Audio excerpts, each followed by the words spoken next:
D'autant que les pays d'accueil n'ont ni la place ni les moyens de fournir une assistance décente à ces populations. En Macédoine, les camps utilisés pendant la guerre en Bosnie ont repris du service, mais ont du mal à s'organiser.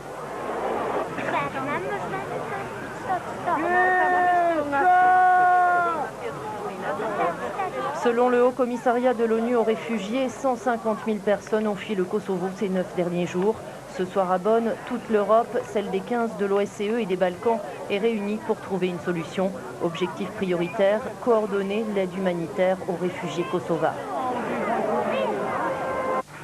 Les réflexes anti-OTAN ont la vie dure chez les communes. Secourir ces Albanais. Une image qui rappelle la Seconde Guerre mondiale. Pourtant, nous sommes bien au Kosovo au printemps 99. Des réfugiés rejoignent la Macédoine en suivant la ligne de chemin de fer. C'est le chemin le plus sûr. Ici, pas de mines serbes. 5000 Kosovars albanais embarqués de force dans les trains par des soldats serbes. Les derniers réfugiés sont arrivés ce matin après avoir parcouru à pied les derniers kilomètres jusqu'au poste frontière de Blace en Macédoine. Les Serbes nous ont fait voyager comme du bétail. Pour eux, nous ne sommes pas des êtres humains. On était serrés comme des sardines. Dans chaque wagon, on était entassés à 100 ou à 150. Personne ne savait où on allait, ni ce qui nous attendait.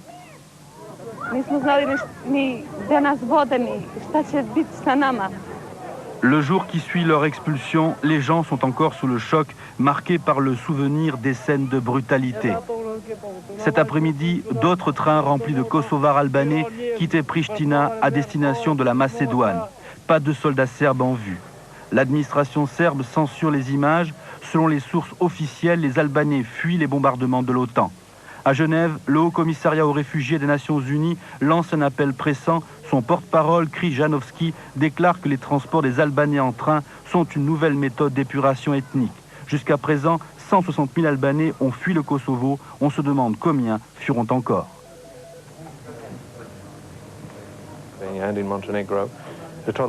Kosovo sont dépassés par les événements. L'Albanie déclare qu'elle ne se sent plus en mesure d'accueillir d'autres réfugiés. En ce moment, 3000 Kosovars albanais sont retenus à la frontière. Par la télévision serbe, la rencontre qu'on n'attendait pas, celle entre Ibrahim Rugova, l'Albanais, et le président Milosevic. Montré pour choquer les opinions publiques occidentales, ces 3 soldats américains capturés aujourd'hui par les Serbes. Réunis en urgence, les membres de l'Union européenne et de l'OSCE veulent venir en aide aux réfugiés du Kosovo. Enfin, reportées au 13 avril, les négociations sur l'Irlande du Nord, le temps de trouver un compromis sur le désarmement.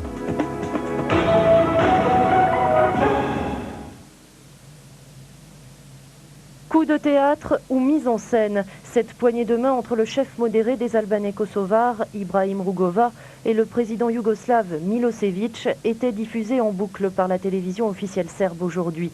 Ces images nous ont été envoyées sans le son original. Impossible de savoir exactement ce que se disent les deux hommes. Dans son commentaire, la télévision d'État se contente de dire que la rencontre a eu lieu aujourd'hui à Belgrade et qu'elle a abouti à cet engagement écrit à œuvrer pour la paix. Au pied du document figure la signature d'Ibrahim Rugova.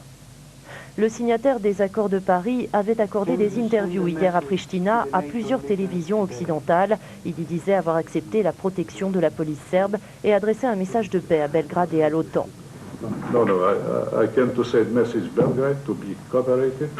Coopérer avait-il lancé aux autorités yougoslaves. Quant aux alliés, il leur demandait d'arrêter les bombardements et de comprendre la partie serbe. L'OTAN ne doit pas tuer des gens, mais aider à trouver une solution diplomatique, avait-il déclaré. Pourtant, cet appel avait laissé les alliés sceptiques. Dans une interview accordée à l'hebdomadaire allemand Der Spiegel lundi, Ibrahim Rugova appelait en effet l'Alliance à brandir la menace d'une destruction totale de la Serbie. Le secrétaire général de l'OTAN, Javier Solana, a donc émis des doutes aujourd'hui sur la crédibilité de ce revirement. Il ne me semble pas qu'Ibrahim Rugova est libre de faire ce qu'il fait. Je préférerais de loin qu'il vienne me dire à moi personnellement ces choses-là. Je me sentirais beaucoup plus tranquille. Prudence donc, d'autant qu'Ibrahim Rugova était un des premiers représentants de la communauté albanophone à réclamer une intervention armée de l'OTAN au Kosovo. Autre événement de l'actualité en Yougoslavie, la capture des 3 soldats américains. A bombing of this bridge in Yugoslavia's second largest city. Refugees continue to pour out of Kosovo. The United Nations says since the NATO bombing began, 160,000 Kosovars have crossed into Albania, Macedonia and Montenegro. And President Slobodan Milosevic, possibly fearing a military coup, has sacked the army commander for Montenegro and 7 top generals. Now, more on the detention of the American soldiers from CNN's Brent Sadler in Belgrade. The 3 United States servicemen were displayed on Serbian television, looking bruised and exhausted. Their precise status and whereabouts are unknown.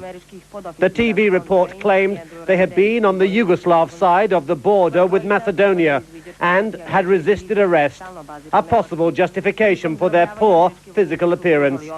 The US says they were engaged in a border patrol on the Macedonian side. Claims and counterclaims about precisely what happened and where the capture took place persist. Their detention was revealed after another night of heavy NATO bombing. Serbian television claimed the first deliberate strike against civilian infrastructure had taken place at Novi Sad, the second largest city in Yugoslavia, 50 miles north of Belgrade. One of 2 vital bridges which span the river Danube was blown up. Novi Sad is home to some 500,000 people, the capital of Vojvodina, one of Serbia's 3 regions. They appeared shocked and angry, marching in large numbers to protest the bombing, raising the Serb flag on twisted ironwork, lamenting its destruction. In Belgrade itself, people braced themselves for more possible attacks. NATO announced a widening of the target list Wednesday, raising anxiety that important military and police buildings in the capital could soon be attacked. Serbian television also claimed to have lifted doubts about the whereabouts of moderate ethnic Albanian leader Ibrahim Rugova. The report said he has been with President Slobodan Milosevic in Belgrade, signing a document agreeing that a permanent solution to the Kosovo crisis can only be reached through negotiations. Yugoslav authorities have refrained from calling the 3 captured US servicemen prisoners of war, but a military court in Pristina, it's being reported, will start investigating their case as early as Friday. Observers monitoring the volatile Yugoslavian frontier. The UN mission's been closed down, but these men and women of the 4th Cavalry Regiment are continuing their reconnaissance mission under the US flag. On what NATO is calling a routine reconnaissance patrol in Macedonia, these 3 US servicemen ran into hostile fire and fell into the custody of the Yugoslav authorities. In these stark pictures, the 3 appeared tired and bruised. NATO says they may be enduring something of an ordeal. We're very concerned about the safety and welfare of the 3 soldiers who were abducted by Serb forces. We've all seen their pictures. We don't like it. Before the pictures were broadcast on Serbian television, NATO had been conducting an intensive search after losing radio contact with the US patrol around Macedonia's rugged Yugoslavian frontier. Macedonia has long been concerned about the threat of Yugoslav incursions and the potential of the conflict in Kosovo spreading, but there's still no clear indication of exactly where this confrontation occurred. The United States says its patrol was intercepted 5 kilometers inside Macedonia. Mountains. Then the Serbs, they say, and the Yugoslav forces made a circle around them. They sought them out into the mountains. They besieged them in a circle. They separated the men and the boys from the women and the children, and they forced the women and the children to leave. They've stolen cars, they've stolen money, they've stolen jewelry. The women and the children do not know what has happened to their men, the men and the boys of Maleševo. They've been taken on buses, some of them, and then dumped near border towns and forced to walk the last part of the distance. Many have said that they've been walking for as much as 14 hours today. They say that they've spent as many as 2 nights out in the elements, exposed to the cold and the wind and the rain. We've heard many, many stories that are simply horrifying and heartbreaking. Look at these babies that are being carried. People are so tired and so exhausted. Here on this side, the capacity to receive them is rapidly being overburdened. And the people on this side simply cannot believe what they're seeing. Policemen are crying, officials who come here are crying, journalists are crying. It is one of the most tragic scenes that people have seen in a long, long time. And let us be very clear that while this is a refugee crisis and a humanitarian disaster, it is also under international conventions a war crime. These people are being turfed out of their country because they are Albanians. Many of them report that they have seen people in their villages be killed. Today we talked to a man who said that his village had come under sustained tank fire from Yugoslav forces. Again, that is a war crime under the international conventions. Any targeting of civilians is not just an act of aggression, it is a war crime. We saw a woman today who was 9 months pregnant. She's due to give birth in 2 weeks, and she said she walked all the way from her village, some 26 kilometers away. These stories go on and on and on. The pictures repeat themselves. They continue, and they're building an increasing picture of what is the final stages of ethnic cleansing in Kosovo. And what's worse is that right now, there are no relief agencies organized to deal with this. The Albanian authorities are trying their best, but it's becoming a situation, according to OSCE officials, of near breaking point, Sonia. So, Christian, if they aren't able to take care of them, what is happening to these people now once they cross the border? Well, up until now, when the flow has been slightly less heavy than this, they have gone across the border because many of them came over, and they still are, many of them, in their tractors and their horse-drawn carts and vehicles. They've gone across and they've pretty much made their own way to Kukes, which is the town about 20 kilometers away from here. And from there, the Albanian authorities have deployed buses and vehicles for independence. But Milosevic reacted as he had done before in Croatia and Bosnia. He increased the number of Serb paramilitary units. There would be no concessions to the Albanians. Kosovo is the cradle of our civilization. Kosovo is the frame of reference of our national identity. The Serbian nationhood arose in Kosovo. It is at the very essence of our national identity. So whatever Kosovo means to President Milosevic, he knows what it means for the Serbian people. And President Milosevic, or any other government today, at the head of Yugoslavia or Serbia, could not do anything else but to defend Kosovo as an integral part of Serbia. In the face of intransigence and increasing violence, the Albanians began forming their own armed group, the KLA, the Kosovan Liberation Army. The escalating conflict once again drew in the Western negotiators. Last October, they persuaded Milosevic to limit the size of his police and paramilitary units in Kosovo. But the deal unraveled. He never kept agreement. He started with my experience. The man is incapable. He has only one interest, to stay in power. So NATO went to war in Europe for the first time. Their planners believed they were fighting a pragmatic man driven by a desire to hold on to power. The NATO commander comforted himself this week with the view that the Yugoslav leader understood the balance of power. The official thinking remains that Milosevic will do a deal rather than see the destruction of the very forces that protect him. But others who have studied the mind of the man believe that the West may be making a fundamental misjudgment, that Kosovo is too important to his survival as a Serb leader for him to compromise. I believe that the NATO strike designed to weaken... Serb forces have massacred 130 civilians. The view from a precision-guided bomb. NATO says it's targeting strategic Serbian sites with pinpoint accuracy.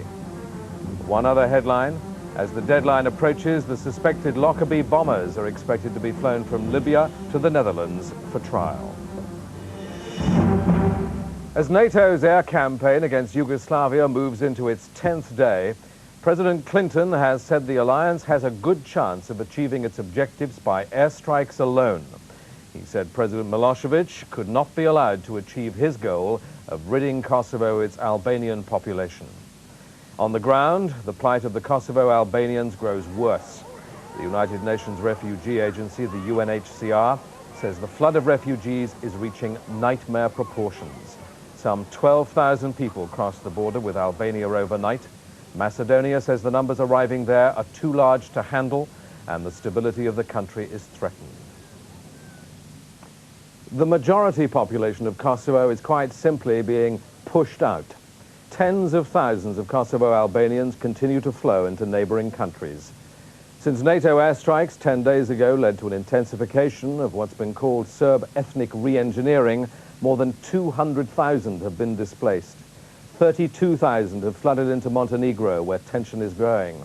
Montenegro is Serbia's smaller partner in the Federal Republic of Yugoslavia, and there are fears of a possible backlash against the ethnic Albanian refugees.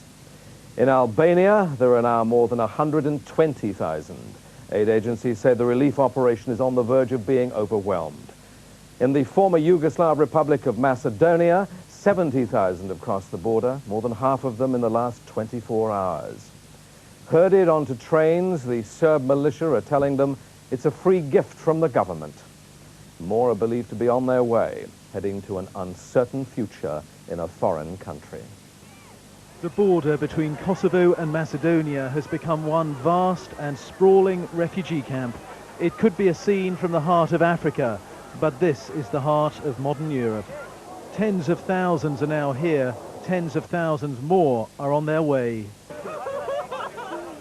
Women are giving birth and many of the refugees are desperately ill, but most cannot get medical help. Aid workers are not allowed into the no man's land where these people are now stranded. Neither the Serbs nor the Macedonians will let relief teams work here. So there's virtually no food either, and when some does eventually turn up, delivered by local people, refugees scramble for just a single loaf, their dignity long gone. The young are sometimes trampled in a stampede for food, while the old are left to collect the crumbs and wonder how their lives could have come to this. Some of the refugees say they have simply exchanged one kind of hell in Kosovo for another here across the border. But still the refugees stream in here and all tell identical stories, how masked Serb militiamen came to their homes, forced them to leave at gunpoint and then herded them like cattle onto trains out of Kosovo. They knock on our doors and we open the door when we've seen people with masks. They said you have exactly 10 minutes to get ready and get the hell out of here. It's the most humiliating thing that could happen to a human being expelled from its own land. How is it like? It's Schindler's List. Whoever saw the movie, it's exactly that feeling. The Macedonians are trying to hold back this surging tide of refugees. They say their small and newly independent country cannot cope with such an influx, that the stability of their nation is under threat. All of this was bad enough today, but just when it seemed things could get no worse, the heavens opened, drenching those who are already cold and exhausted and with next to nothing to protect them from the elements. As you can see, it's now started pouring with rain onto this field of human misery, compounding the plight of the refugees here. Some of them are sick and some of them are dying. They have precious little shelter, precious little food. And what they all keep asking me is why can't the world do more to help them? Ben Brown, BBC News on the Macedonia-Kosovo border. The Kosovo Liberation Army is alleging that the Serbs have carried out the mass execution of more than 130 Kosovo Albanians. The report, it claims, is based on the accounts of 3 men who survived the attack. They say that Serbian police and paramilitary units separated the men from the women and the children in the village of Lebanik. The women and children were forced to flee in the direction of Dečani. It's reported that the Serbs opened fire with machine guns after the men were moved away from their families.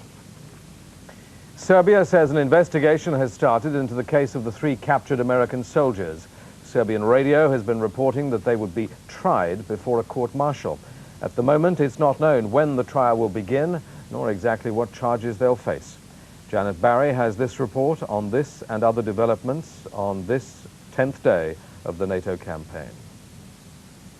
The stream of humanity pouring over Kosovo's borders prompted the White House this afternoon to urge a greater international effort to cope with the refugee crisis. President Clinton said he was in no doubt that President Milosevic was attempting to rid Kosovo of its Albanian population. Since last year, nearly 1 in 3 people there have been pushed from their homes. I met this morning with representatives of humanitarian organizations that are leading release efforts in the area.